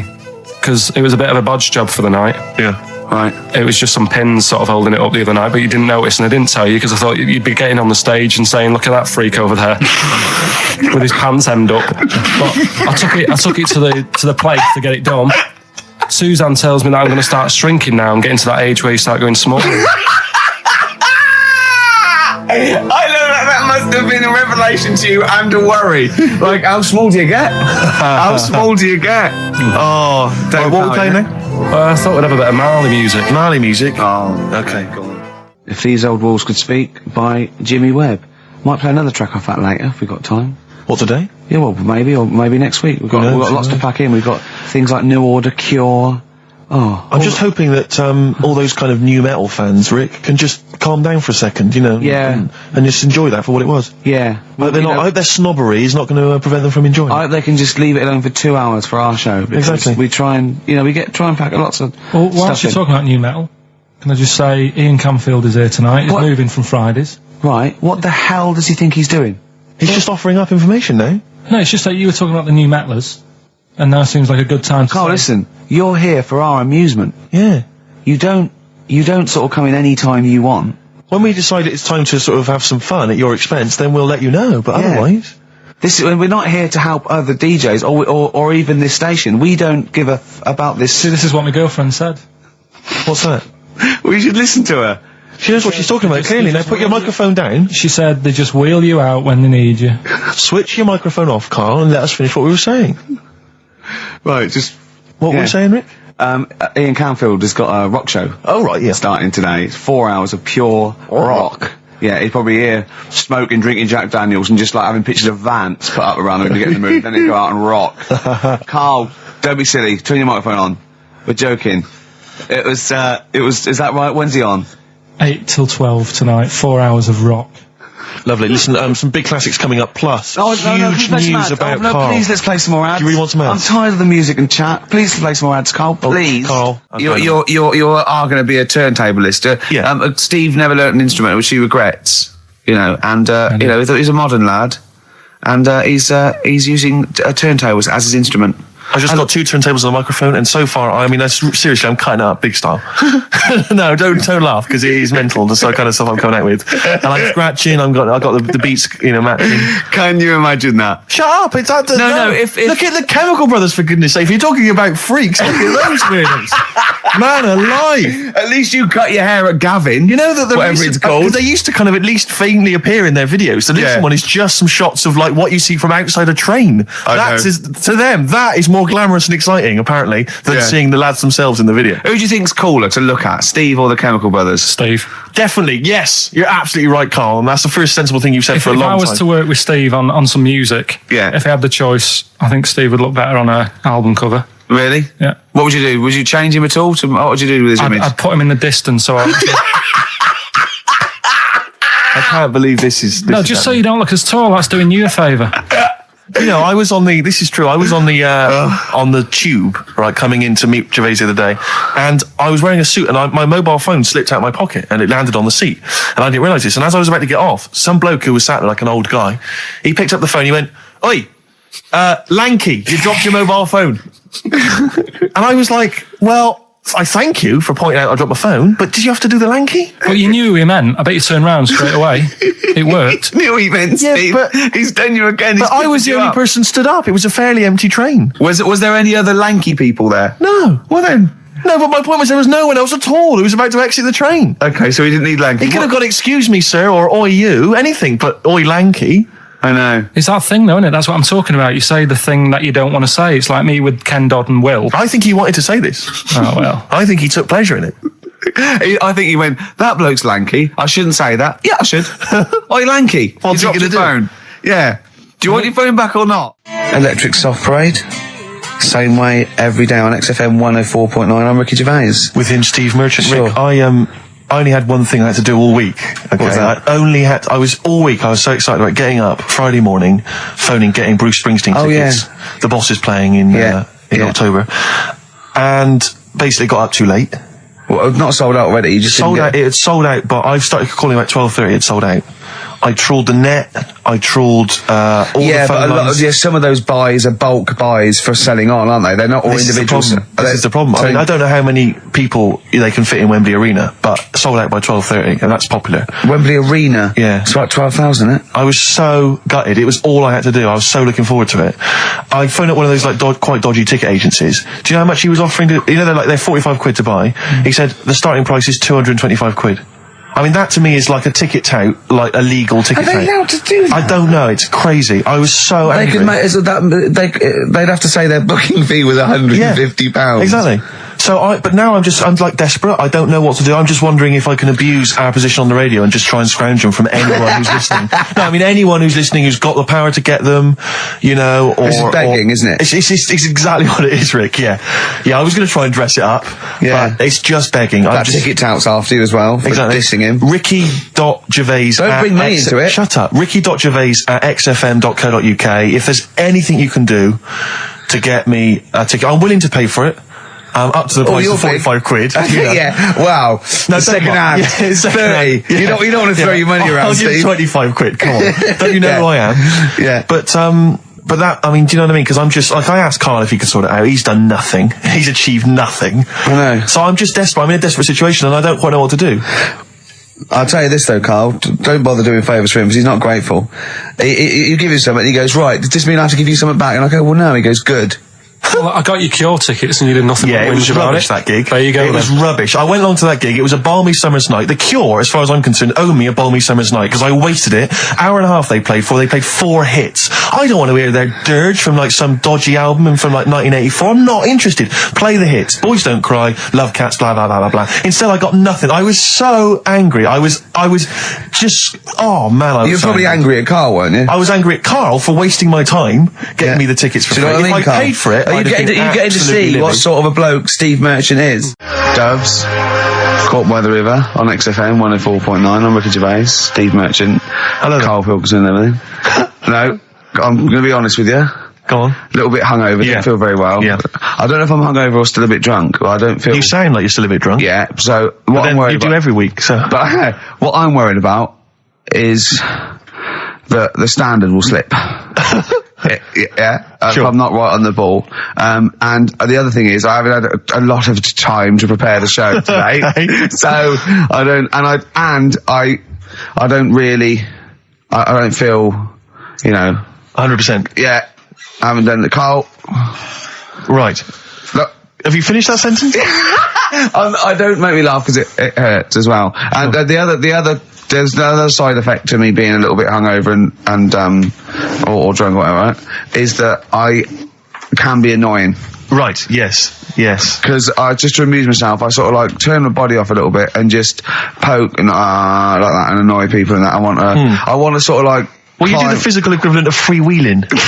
Don't you? You just I sort of want to climb on Karl and go to sleep on him. Yes. Do you know what I mean? Yes. They'll both annoy him and it'd be comfortable. Yes. Which is... can be annoying. Just a little thing, just to make this show a bit easier. If you'd put your hand up when you want one of us to speak, because I'm not quite sure when the sentences are finished. The hands are up. Okay, good. So the hands are up. Okay, good. All right. Okay. Are you going to just keep them up for the rest of the show, or no? Karl, do what you. Huh? Good. All right. Do you want to? I mean, is there an excuse as to why you're a bit hungover? Too much wine. Okay. All last night, yeah. Yeah, good. Thanks for that. Because this is the only work you've got to do all week, isn't it? Unless I'm very much mistaken. You don't have to do anything. You just sit at home eating cheese. Yeah. Then occasionally you do a bit of sort of shadow boxing, and that's exercise. And then you sit and watch TV. Yeah. Is that roughly what you did this week? Yeah. So this is the only 2 hours you had to do anything for all week. This is you had to prepare for this. Yeah, but who can plan a hangover? Right. You'd think, Karl, you said you had some stuff. Yeah. What have you got? I love the fact that, whereas I was a little bit slow, Karl there leapt into action to keep this show afloat, keep the pace up. Go on. Right, well, Karl, are you hungover as well, or? I'm just a bit annoyed because I'm with you. Do you know what I mean? He hasn't got much to do all week. You're having a laugh. What? What angers me is I kind of hope that maybe I could have quite a long career in radio, and I sort of feel like I don't know, the word sinking ship. Those words spring to mind. But because it feels like, I mean, Carl, you're just a chancer anyway. You weren't even supposed to be on air, and we've made you into something of a household name, and that's cool. Household name. And Ricky's already a celebrity. He's got it stitched up. He's got corporates. He's got voiceover work. But I've got nothing. I'm running on empty. I'm not nothing. I've got nothing. I'm sort of dependent a bit on this. Financially. And, go on then. What and you two are sort of bringing it down, really. Right. Do you reckon I can get my own show, Carl? Carl. Tell them like what I did Capital out there Gold with or a bit. No, Carl, tell them how funny I was out there with a bit in that a minute ago. So anyway, come Carl, on, I'm right? bored of this. I'll tell you what. will we tease them with what we've got coming up next? Yeah, Carl, tease us after the next Because I think we've already got them for 2 hours. Yeah, we've hooked them, Carl. Don't worry, this is textbook radio. What's this? Babbling on board. Yeah. Rick, can I just... Sorry, I don't mean to abuse our position again, but Bruce Springsteen's performing in London tomorrow night, and you remember I made an appeal to try and get a free ticket. Yeah. Well, I don't even mind paying. I tried to pay, but... That's good of you. No, I'm a generous kind of guy. and I thought you were me. No, go on, what are you going to say? But You were all going I'm to pay saying for is, ticket. you know... face value? I mean, you don't want to be ripped off, do you? No, don't be crazy, ideally half price. Yeah. And I've been chasing kind of my tail, really. I'm not going at the moment. I'm not going, and I'm desperate to see him, man. I mean, he's going to do a great concert. It's his only one in London. I can't believe that being on the radio, being on XFM, the listenership's going up apparently. I can't believe I can't get a ticket. I've asked Carl. He's done nothing. Hang on a minute. No, Carl had a very good point. Carl, say what you said when he was whinging in the but first of all, whilst you're moaning, you also asked in the week for a Badly Drawn Boy album. Yeah. You got in today. Yeah. There's one there for you. Well, yeah. But it's yin and yang. And it's Carl. like, but Carl, what's Steve ever done for you? That's what you got to ask yourself. What has Steve ever done for you? Well, he took me to the BAFTAs. Yeah, but only because no one else would probably want to go with you. I can't believe that. What is I this? do not believe that. Oh, Steve, I'm going to stitch you up now, Carl. And it's in a nice way, and don't worry, it won't be too bad. He won't take it too bad. Carl sent me a little text message today. Right. No, Oh, what is this? Right, okay. I'm in a very frail mood at the moment. No, you're like this one. Bruce. This is funny, because me and him have been, like, sending trivia back and forth to each other. Which is another point, right? I sent him... Oh, well, I'll get to that in a minute. I thought he'd really be amazed with, Well, while you're fiddling, if you can make my dream come true, to go and see Bruce Springsteen tomorrow, then give us a call on the usual number. But like I said, Steve... What? Right, it wouldn't be... Right, you just said when the song was on, can't believe it, right? We work at XFM, and I can't get tickets for Springsteen, right? Yeah. We work in radio, we should get tickets. Right, now think Which of I'm the willing amount to pay for. Yeah, but think of the... Yeah, but if he's sold out, he's sold out. Yeah. Yeah, right? but that's just something they say. Right, that's just what they say, is it? Right, so everybody on local radio stations say, do you know, I like that Bruce Springsteen, I want a free ticket, right? So another say... I tried to phone. I phoned for an hour and a half. I couldn't get through. Not long enough. I've put the hours in. Not long enough. Not long enough. What are you talking about? I've put the hours in. No. Right, so another 400 people turn up at the gig. They cram them all in. There's people being crushed. They've paid the money early. They were up early that day when the phone lines were open, whilst you were probably sleeping and that. So they're dedicated, and they're the ones at the front getting crushed. What? Would your Why mum and are they dad getting be crushed? happy if you were there getting crushed? I don't mind. I'll sit at the side of the stage and watch him. Yeah, but I don't mind. But everyone will say that then, and then before you know it, no one can see anything because you're all on Carl's the right stage. on this one. Right, I'm going to give you this. I'm handing over my mobile phone to Steve to read the. You can see it's from Carl at the top, but just read it out as you scroll down. Just read it out loud. Is this a text message from? Yeah, this is a text message to me from Carl. Read it out. To see at night as well as an owl, you would need eyes the size of grapefruits. If only Stephen could turn his head right round as well. Carl, I can't believe it. What upsets me most, Carl, right, is not the fact that you've been slagging me off behind my back. It's the fact that you've got the cheek to come on here and moralise because you failed to get me tickets and make a dream come true. You've come on here trying to pass the buck and say that it's a health and safety problem, when in actual fact it's a Karl Pilkington problem. Do that. I got it in the bin. I'm devastated. I'm devastated. I didn't thought, let's play a record. I'm upset. I should have eaten this banana off air. What's the number? It's 08700 800 1234. But if it's sold out, Steve, it's sold out. A bit of a classic here. REM. I bet if Ricky wanted to go, it'll be fine. I'm sure someone could sort it out then. Who? Oh, if Ricky Gervais wants to go, then I'm you can going. come. Are you? No. You want some tickets, then? I had a bit of good news this morning. Go on. I was on the tube coming down, and I don't want to sound arrogant, I don't want to sound pushy, but I was at Green Park, and I'm fairly certain, Rick, it's not 100% corroborated, I'm fairly certain that a woman pinched my arse. So what do you think of that? Yes. There's a lot of pickpockets around Green Park, so be careful. No. My wallet was still there. Really? But even if it wasn't, that would have been money well spent. But the wallet was still there. So what do you think of them apples? Eh? So what did you just pinch off? I can't confirm it at this stage, exactly what happened, but it certainly felt like a pinch. I looked round, there was a woman behind me. Right. She was fairly old. I think she's probably in her mid-30s. Right. Kind of reddish hair. Right. I don't know if she's listening. Right. But she knows where I am. And so I don't know how to proceed, really, Rick. I don't know if it's worth putting up some posters around the Green Park area. Well, what you could just do, to try and corroborate it. If you saw a woman pinch the lanky guy's arse, you could probably get in contact with British Rail and go back over their CCTV cameras, yeah. And then they could probably zoom in and, sort of identifying sort of birthmarks, or she might have been holding something. So they could hire a private eye. Yeah. Again, money well spent. Well, so there you go. I'm just saying. I'm just saying maybe maybe things are looking up. Things it's getting towards Christmas. The worm has turned. I mean, it's a little sexy story to get the show going. It is but pretty what do you make of that then, Carl? What do you think, you're quite damning. What's your answer? Well, I mean, you're quite a tall fella. Sure. So she must have really wanted to sort of reach up and have a pinch. Do you know you think she was a dwarf? She did it with her teeth. He didn't say she was a dwarf. No, but Steve's taller than, his arse. Yeah, but his arse isn't 6'9", is it? His arse is about 3 foot off the floor. 4 foot? What? 4 foot off the floor? No, I don't think so. About 3. She'd have to be a midget to have to reach up to pinch Steve's arse. He is very tall, but I don't know what your point is there, Carl. You're just trying to, you're just. I think maybe just a little bit jealous. Just a little bit of jealousy. How many cats do you say you got through? I'd say whilst I was living at home. I mean, it's still on the increase, even though I'm not there. So whilst I was there, probably 5. God. Wow. Oh. Yeah. And were you upset each time, or you just got used to it? It's one of them things, isn't it? Like I've said before, when you first see something, it's a bit of a shock. Do you know what I mean? It's like the Elephant Man or whatever. Yeah. First time you see him, it's that sort of, oh, look at that. Yeah. Do you remember the first time you saw Steve? No, I'm not being funny. Do you remember the first? Yeah, but I've said this before. It's always, then you get used to how people look, and you don't. No. I'm going to burst. You have to play a record. No, but...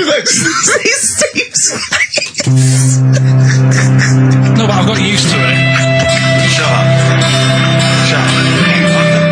Carl, our mate Johnny, he's a Doctor Who fan. Yeah. Do you remember, he bought the Doctor Who magazine, and he went to the toilet, and Steve got post-it notes and put geek on every page, and Johnny opened it on the tube, right, and it had geek and everything, and Johnny bought in the new Doctor Who magazine, I think this week's or this month's, right, and they've done the perfect Doctor Who fan, right, what the geek is, right, and it looks exactly like Steve. Alright, don't have a go, Rick. It does, and he went, and I'm going to try and put it on the website. It's amazing. It's got your hair, glasses, it stands like you, it's sort of dressed like you, and it's only, it's hilarious, and he was, I mean, I'm insulting you now, it sounds like an insult, but if you'd see it, you'd laugh. Well, Rockbusters, right? Yeah. Right, here we go. Just a little bit annoyed.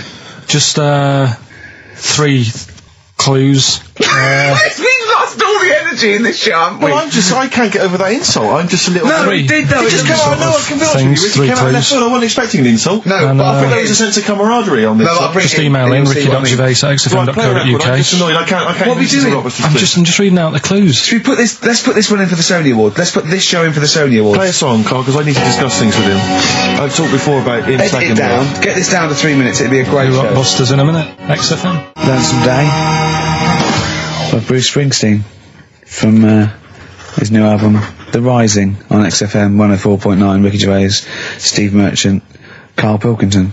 Former just phoned in and said to Karl, stick up for yourself, don't listen to that Merchant, he does my head in, he's so arrogant. I don't think I'm arrogant, I think I'm mean.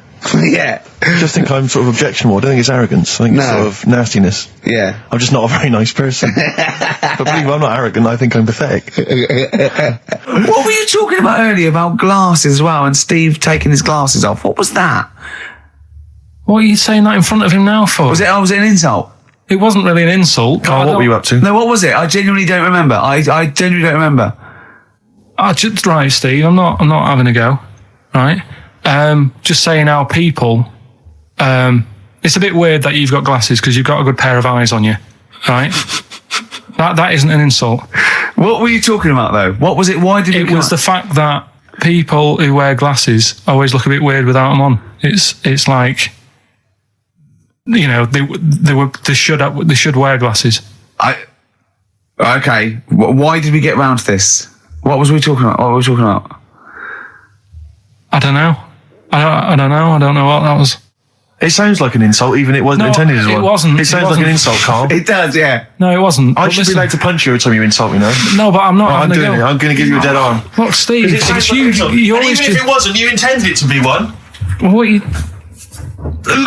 Oh, that was real. Play a record. But It's mad. Yeah, every time you insult me from That's now on. mad. Oh, is this the Cardigans? Great, brilliant. I didn't even say anything. It makes me feel better. I can enjoy the rest of the show. Yeah. Before we carry on with anything, I should just tell you, we're on the subject of emails. There's one emailer we're always looking forward to hearing from. Dickers! Richie Anderson! Dicky Docky Doo! Richard Anderson, thanks for emailing. He's my biggest fan. He's now. one of the biggest fans. He absolutely loves me.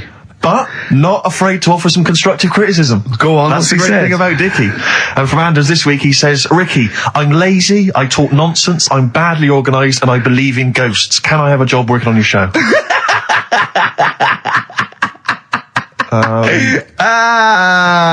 Possibly, Anders. Maybe send in a CV. Or email a CV. He's put a little bit of all of us in that, hasn't he?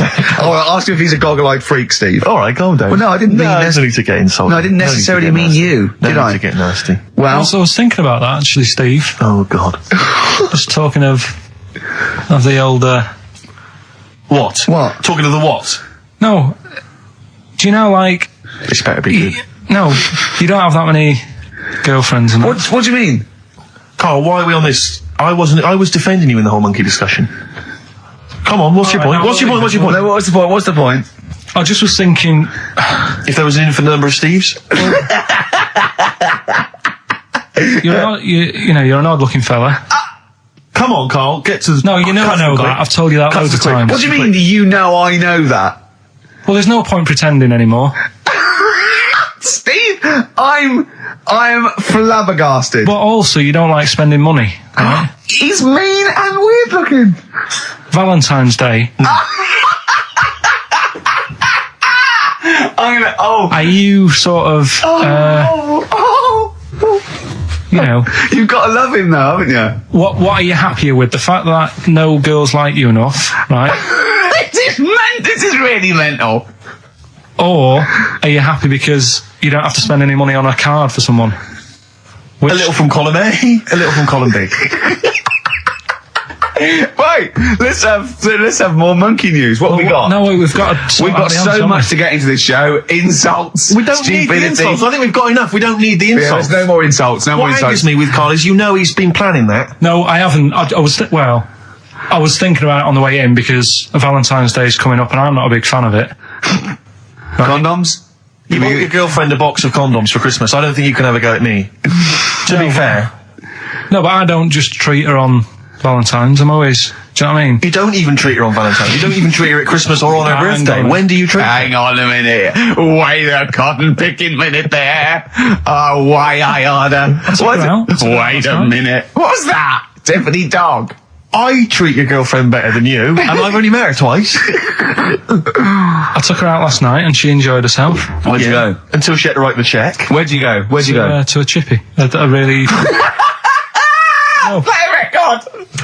It's a chippy? No, a quality one. Right. Oh, God! Under a fiver for two. Oh, nice lots. wrapping. Not newspaper, greaseproof paper. And bread. That's Feeder, Just the Way I'm Feeling, on XFM 104.9. Ricky Gervais, Steve Merchant, Claire Sturgis. Well, he's defying me. He's not calling in. We're going to give out his number and he's not calling in. That's even more annoying. Who does he think he is? I don't know who he thinks he is. I'll tell you I'll tell you who he is. Yeah. He is a little bold Mancunian. Let's never That's let him who he forget is. that. I don't know who he thinks he is, but there's the fact. Just, Carl, call in, because you're annoying me and Steve. He's been slagging you off as well, Steve. Well, go on. What's In he the saying? week, you know, he was slagging you off. I mean, in the week, I was joining in and laughing along, but now I'm thinking but now I'm thinking that you're more on my side than he is. Thanks very much, Rick. I'm glad to see you've come round. He said he was. I was in the pub with him and Johnny. All right, so there's a little audience. Good. And he went, have you seen Men in Black 2? I went, no. He said, have you, Johnny? He went, no. He went, there's a thing in it that looks just like Steve. And I went, what? He went, it's a thing, he's got really gangly arms and bulbous eyes, and it just works really fast in the aliens registration thing. And I went, all right. I said, well, bring that up Saturday. Since he's not here, you know, what do you think of that? Well, the reason is, I think the problem I have is this, that if I was to say things like that about Carl, I'd destroy him. He'd be a broken man after I'd finish with him. Call in, Carl, or Steve's going to say a few things about you. I'm going to get a couple of home truths out there. I can't believe it. I cannot believe it. Yeah, we were, you know, at the time I was joining it, we were having, you know, slagging you off on other things as well. Sure. But now I'm thinking, maybe you were wrong. Maybe I was taking the mickey out of the wrong person behind their back. If you receive any phone calls from people you don't know, we don't know anything about that. Instantly, we don't know why that is happening. That is just going to be a weird, spooky thing. So, and don't bother telling the story about Men in Black 2 either, because I don't think people will be interested. Actually, on the subject of Men in Black 2, what? Have you seen that, Steve? No, I haven't, Carl. Tell me about it. You should see it. Go on. Why? Because there's this thing in it. Go on. What, a stupid, bald Mancunian tosser? No, weirder than that. There isn't anything weirder than that. Big eyes, it was gangly. Keep talking. You've got to see it, because you wouldn't believe the likeness and that. You've got to check them out tonight. Right. It's not as weird, it had a normal voice, right? He's done yet, he's not even here! I'll tell you what, mate, it ain't worth coming in next week. Stay on the line, Carl. Play a record, Claire. Kings of Leon, Molly's Chambers. What do you think of that, Carl? Alright. There's a surprise. Another insightful remark. Steve is not a fan now. Not only does he know you've been slagging him off behind his back. No, I wasn't slagging Steve. If you get it out on DVD tonight, you'll know I'm not slagging you off. It could be your brother. I love the fact that it makes it worse, but he's thinking you're going to go, oh, he wasn't slagging me off. It does look like me. I do think I'm an alien. I love the fact that you hope Steve will go, he's got a point. It's a spitting image. Yeah. I am, seriously, Carl, I'm really angry. I'm so angry with you at the moment. You haven't seen it yet? No, I know, because I know what it's going to be, and I'm fuming. I'll tell you why I'm angry, because he doesn't do it in jest. No, but what do you think it's going to look like? What do you think this thing's going to look like? Going to look ludicrous. It's not going to look anything like me, but he's going to pretend it does. Go on, what? Go on. No, it does look like you. Yeah, of course it does. And you looked like the Human Z. Well, I mean, to be honest, you did a bit, Carl. You walk like him, you're bold like him, you got a sort of gormless face like him. Any more? I don't smoke. That does. I'm not arguing with you, I'm not well on that. Oh, you're not well. What exactly is wrong with you, you whinger? Well, it's just, do you know, like I always tell you about the restless leg syndrome I've got? It's like that, but all over. So you're just shaking around the house? I'm just, yeah. What do you look like, Elvis? What are you doing? You're shaking around the house. I'll tell you, with your bald head, you probably look like an enormous vibrator. Oh, God. That's what you probably look like if you strip naked. Oh, you'll have the Scottish widow coming round. Oh, dear. That's, what's her name, by the way? I heard you talking about that. That's, Amanda Lamb. Amanda Lamb, who's in the Place in the Sun programme.